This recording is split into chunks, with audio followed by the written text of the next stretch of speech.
L'été dernier, j'ai éliminé une infestation de pucerons et de fourmis de 4 ans de mon lit de brassicacées en un peu moins de 9 jours en utilisant une poudre qui m'a coûté 2 $ et quelques centimes à l'épicerie. Le lit avait été ravagé chaque printemps. J'ai essayé le Nîmes, j'ai essayé le savon insecticide, j'ai essayé la cueillette à la main, j'ai essayé les lâchers de coccinelle. Rien ne tenait. Puis j'ai sorti un petit contenant blanc d'acide borique, je l'ai mélangé avec du sucre et de l'eau tiède, et la colonie qui cultivait ces pucerons avait disparu en moins d'une semaine. Voici la partie qui m'a arrêté net. Quand j'ai commencé à chercher pourquoi personne ne parle plus de cela, j'ai découvert que l'acide borique a été discrètement restreint ou fortement réglementé pour l'usage extérieur de jardinage dans 19 États, pris dans des règles d'enregistrement de pesticides dont la plupart des jardiniers amateurs n'entendent jamais parler. Pendant ce temps, la même poudre a été utilisée pour le contrôle des nuisibles pendant plus de 1000 ans, en commençant par les mineurs de borax tibétains au 8e siècle. Aujourd'hui, je vais vous expliquer exactement comment j'utilise cette poudre de garde-manger à 2 $ pour éliminer les fourmis, les pucerons, les cafards, les perce-oreilles, les punaises de courge et les vers gris dans un jardin d'arrière-cour sans empoisonner le sol. Et restez avec moi jusqu'à la fin, car il y a un ancien ajout tibétain à la recette d'Appa qui a à peu près triplé mon taux d'élimination et presque personne ne l'utilise. Maintenant, laissez-moi revenir en arrière car je ne suis pas arrivé à cela facilement. Pendant près de 20 ans, j'ai combattu les nuisibles du jardin comme la plupart des gens le font. Je pulvérisais. J'achetais tout ce qui était sur l'étagère du centre de jardinage. Quand cela a cessé de fonctionner, je suis passé au biologique et j'ai pulvérisé de l'huile de Nîmes tous les 5 jours sur tout ce qui bougeait. J'ai perdu des récoltes entières à cause des punaises de courge.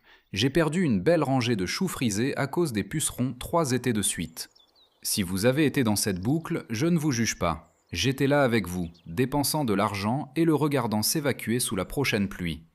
Ce qui a changé les choses, c'est de tomber sur un bulletin d'extension agricole de 1948 dans une librairie d'occasion en Pennsylvanie centrale. Il mentionnait l'appât d'acide borique comme nous mentionnons maintenant l'irrigation goutte à goutte, comme si c'était évident, standard et universellement utilisé. Ce bulletin m'a envoyé dans un terrier de lapins, et ce que j'ai trouvé a complètement remis à zéro ma façon de penser. Voici la version courte de l'histoire, car elle importe pour la façon dont nous utilisons cette substance. Le borax était extrait des lits de lacs secs au Tibet dès le 8e siècle. Les commerçants tibétains le transportaient à travers l'Himalaya en Perse, et finalement en Europe, où il était utilisé pour tout, de la conservation de la viande au nettoyage de la laine, en passant par, oui, tuer les insectes. Dans les années 1800, les gisements de borax étaient exploités dans la vallée de la mort, en Californie, et raffinés en acide borique, une poudre plus large, plus fine et plus concentrée. Puis, dans les années 1940 et 50, les chercheurs agricoles, y compris les équipes de Purdue et du département de l'agriculture des États-Unis, ont mené des essais sur le terrain. Ce qu'ils ont trouvé, c'est que l'acide borique a de très faibles concentrations, quelque part entre 1 et 5% dans un appât sucré, éliminait des colonies entières de fourmis en 7 à 10 jours. Il fonctionnait en perturbant le tractus digestif de l'insecte et en endommageant son exosquelette de l'intérieur. Et parce que c'est un minéral, pas un agent nerveux, les insectes ne peuvent pas développer de résistance comme ils le font avec les pesticides synthétiques. Alors pourquoi n'en entendons-nous pas parler ? Simple, le bore est un micronutriment dans le sol, mais en grande quantité, il peut s'accumuler et nuire aux plantes. Les régulateurs d'État, inquiets de la mauvaise utilisation à l'échelle agricole et de la contamination des eaux souterraines, ont discrètement retiré les enregistrements de pesticides extérieurs dans de nombreux États. Le produit est resté légal pour les pièges à fourmis intérieurs, mais l'usage de jardinage, ce que ces anciens bulletins d'extension enseignaient, a été enterré. Les jardiniers amateurs utilisant des cuillères à thé ne sont pas le problème dont les régulateurs s'inquiétaient, mais la connaissance s'est obscurcie quand même. D'accord, voici comment je l'utilise réellement. La première chose que vous devez comprendre, c'est qu'il y a 2 poudres que les gens confondent, et se tromper là-dessus vous coûtera des résultats. Le borax est le tétraborate de sodium, le produit de l'allée de lessive dans la boîte verte et blanche. L'acide borique est la version raffinée, une poudre plus fine et plus pure, vendue pour le contrôle des cafards et des fourmis dans les quincailleries et en ligne. Pour le travail de nuisibles de jardin, vous voulez l'acide borique, pas le borax. Un contenant d'1 livre coûte environ 2 $ et vous durera 3 saisons complètes dans un jardin d'arrière-cour. Cherchez l'étiquette qui dit 99% d'acide borique, qualité technique. Évitez tout ce qui a des parfums ajoutés, des répulsifs ou des porteurs inconnus. Vous voulez la poudre blanche simple, rien d'autre. Maintenant, laissez-moi vous montrer exactement comment construire l'appât qui a fermé mon problème de fourmis. C'est la méthode de l'eau sucrée et c'est l'utilisation la plus efficace de l'acide borique pour le jardinage extérieur. La raison pour laquelle cela fonctionne se résume à la biologie des fourmis. Les fourmis cultivent les pucerons, elles les déplacent, les protègent des coccinelles et boivent le miel sucré que les pucerons sécrètent. Si vous ne tuez que les pucerons que vous voyez, les fourmis en importeront d'autres le lendemain. Vous devez éliminer la colonie. Voici la recette exacte que j'utilise.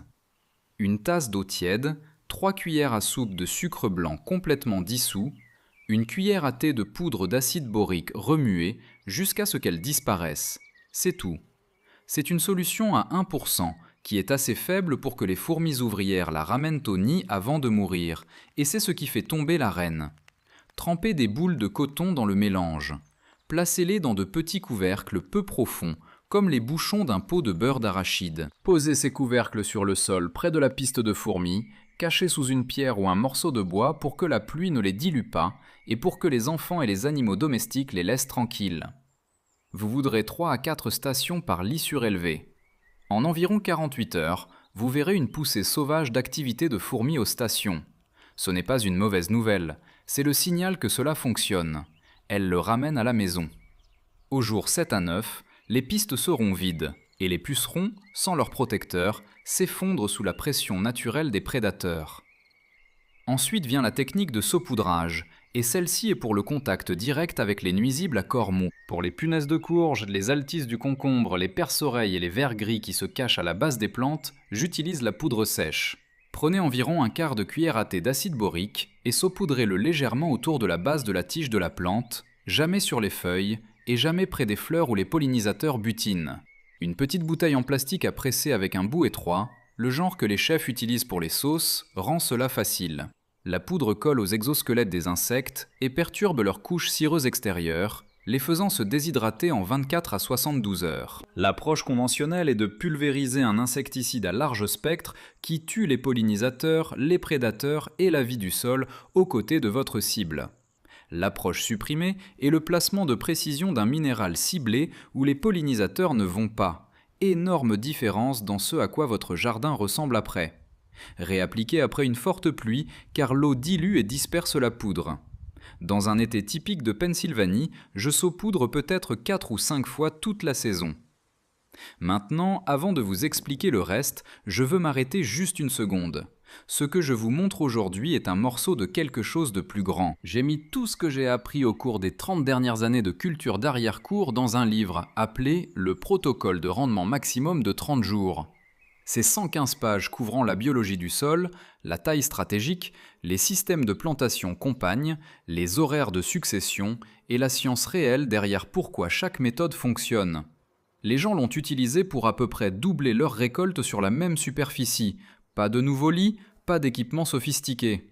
Si cela ressemble à ce que vous recherchez, scannez le code QR sur l'écran ou cliquez sur le lien dans la description ci-dessous. C'est 17 $ et je pense sincèrement que cela changera ce que votre jardin fait la saison prochaine. D'accord, continuons. La troisième méthode que je veux vous expliquer est la barrière de périmètre et c'est ainsi que vous arrêtez les invasions avant qu'elles ne commencent. Autour de l'extérieur de chaque lit surélevé, je pose une ligne mince et sèche de poudre d'acide borique, d'environ 1/8 de pouce de large et peut-être 2 pouces de l'intérieur du cadre en bois. Cela crée une barrière minérale que les fourmis, les limaces et les perce-oreilles ne traverseront pas une fois qu'ils ont eu contact. Une livre d'acide borique posera un périmètre autour d'environ 8 lits surélevés de 4 par 8. La raison pour laquelle cela fonctionne, et la raison pour laquelle les anciens jardiniers le juraient, c'est que les insectes doivent physiquement traverser cette ligne pour atteindre vos plantes. Ils ramassent la poudre sur leurs pattes et leur corps, et ils sont finis. Vous voulez cette ligne sèche, alors appliquez-la par un matin ensoleillé et réappliquez après toute pluie de plus d'1/4 pouce. Si vous êtes dans les zones plus chaudes, disons 7 à 10, où la pression des fourmis est extrême et active toute l'année, réappliquez toutes les 3 à 4 semaines pendant la saison de croissance. Dans les zones plus fraîches, 3 à 6, une application au printemps et une en milieu d'été suffisent généralement. La quatrième pièce est la protection du sol, car c'est là que la plupart des gens se trompent. Le bore est un micronutriment végétal, vos légumes en ont besoin, mais seulement en quantité infime. Trop de bore cause des feuilles jaunissantes, une croissance rabougrie et dans les cas graves, la mort de la plante. La règle par laquelle je vis est simple, ne travaillez jamais l'acide borique dans votre sol, jamais. Il va sur le dessus, dans des endroits ciblés, dans des appâts ou autour des périmètres.